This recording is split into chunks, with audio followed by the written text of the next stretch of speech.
Folks, welcome back. Please like, subscribe, and share if you like this. We're going to talk about angels and whether they have free will or not.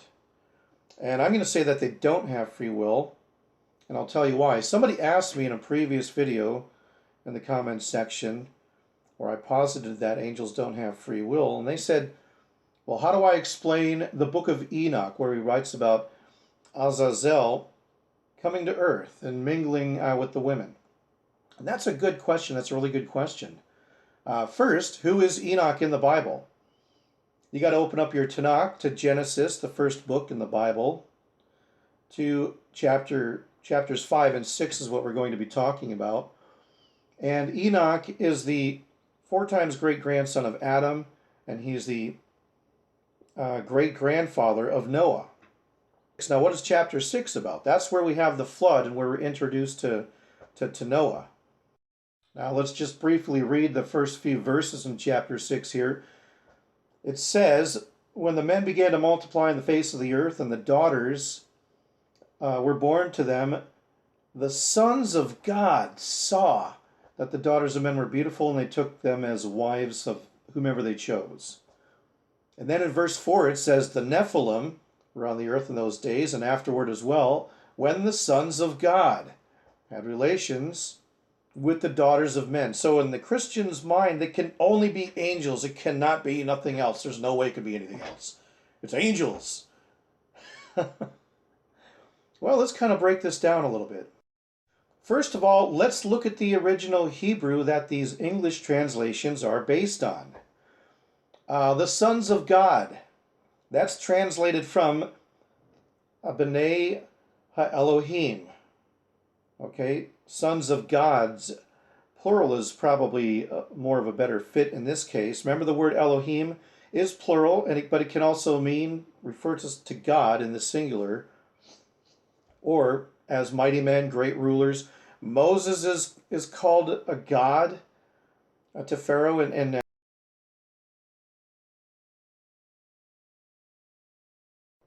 we also see this.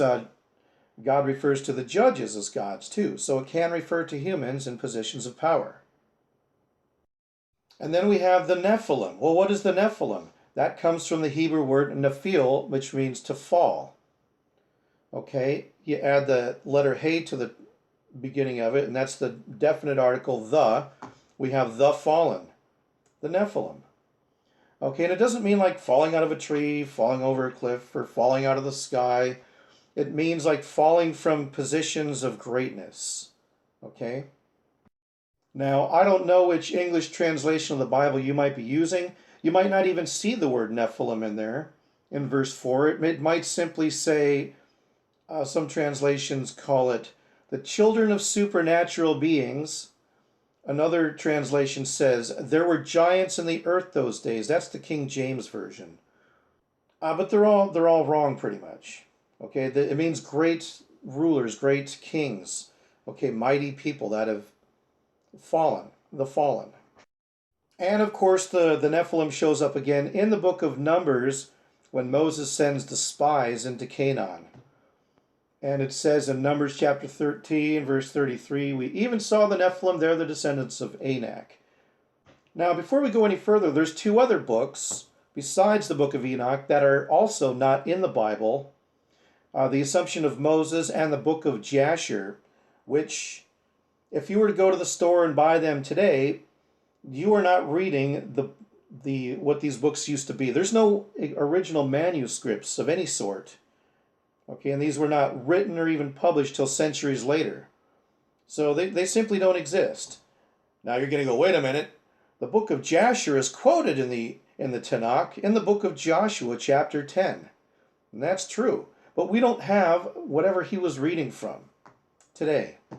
It's all fiction from the minds of people with great imaginations. They're not bad books. In fact, I look forward to actually reading them someday. But they're completely unbiblical, and they're just fiction. Why can't it be angels?